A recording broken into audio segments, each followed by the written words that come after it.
இதுங்களா உங்களுக்கு? அல்லேலூயா. படகையும் ஒப்பு கொடுத்தா, வார்த்தைக்கும் கீழ்ப்படிஞ்சான். அதுக்கப்புறம் தான் அந்த படகு என்ன செய்யப்பட்டது? நிரப்பப்பட்டது.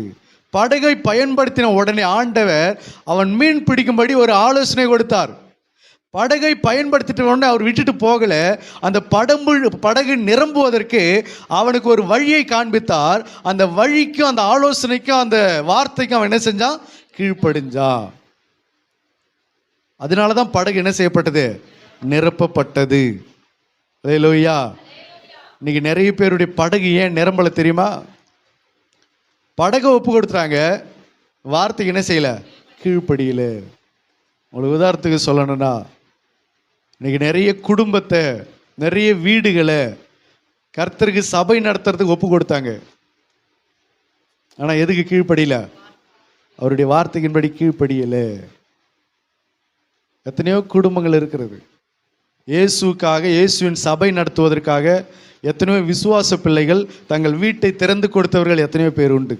எங்கள் வீட்டில் சபை நடத்துங்க ஐயா, எங்கள் வீட்டுக்குள்ளே எங்கள் ஹாலில் சபை நடத்துங்க, எங்கள் இடத்துல சர்ச்சு கட்டுங்க, எங்கள் இடத்துல சபையை கட்டுங்க, எங்கள் இடத்துல சபையை நடத்துங்க, எங்கள் இடத்துல ஆராதனை செய்யுங்க அப்படின்னு சொல்லி கர்த்தருக்காக தங்கள் வீட்டை கொடுத்தவர்கள் எத்தனையோ விசுவாசிகள் குடும்பங்கள் உண்டு.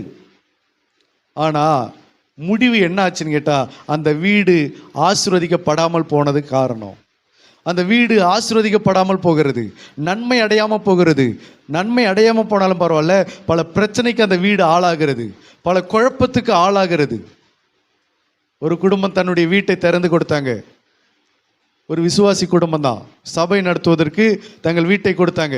அந்த வீட்டில் எந்த நேரமும் வீட்டில் பிரச்சனை, அடிதடி, சண்டை, வாக்குவாதம், கணவன் மனைவி பிரச்சனை, பெற்றோர் பிள்ளைகள் பிரச்சனை, எனி டைமு அங்கே ஒரு பெரிய ஒரு வேதனையான காரியங்கள், அவமானத்துக்குரிய காரியங்கள் அந்த வீட்டில் நடந்துக்கிட்டே இருக்குது.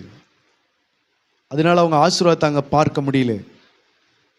படகை கொடுத்தா படகுல என்னத்தை பார்த்தாங்க? இவங்க ஆசீர்வாதத்தை பார்த்தாங்க. அப்போ வீட்டை கொடுத்தவங்க வீட்டில் என்னத்தை பார்க்கணும்? ஆசீர்வாதத்தை பார்க்கணுமே. அதுக்கு பதிலாக அவங்க சாபத்தை தானே பார்த்தாங்க. இன்னொரு குடும்பம் தன் வீட்டை திறந்து கொடுத்தாங்க. ஐயா எங்கள் வீட்டில் சபை நடத்துங்க. யார் வீட்டில் சபை நடத்துன்னு தெரியாத போது எங்கள் வீட்டில் சபை நடத்துங்கன்னு சொல்லி ஊழியக்காரனுக்கு திறந்து கொடுத்தாங்க வீட்டை. அந்த சபை, அந்த குடும்பத்துக்குள்ளே நிறைய மரணங்கள், நிறைய இழப்புகள். இன்னைக்கு அந்த குடும்பம் பின்மாற்றத்துக்குள்ளே போயிடுச்சு. அல்லேலூயா. சபை நடத்துவதற்கு வீடே இல்லாத போது வீட்டை திறந்து கொடுத்தாங்க. ஆனால் இன்னைக்கு அந்த வீடு என்ன இல்லை? கிறிஸ்துக்குள்ளவே இல்லை. அந்த வீடு சுத்தமாக பின்மாற்றத்துக்குள்ளே போயிடுச்சு. என்ன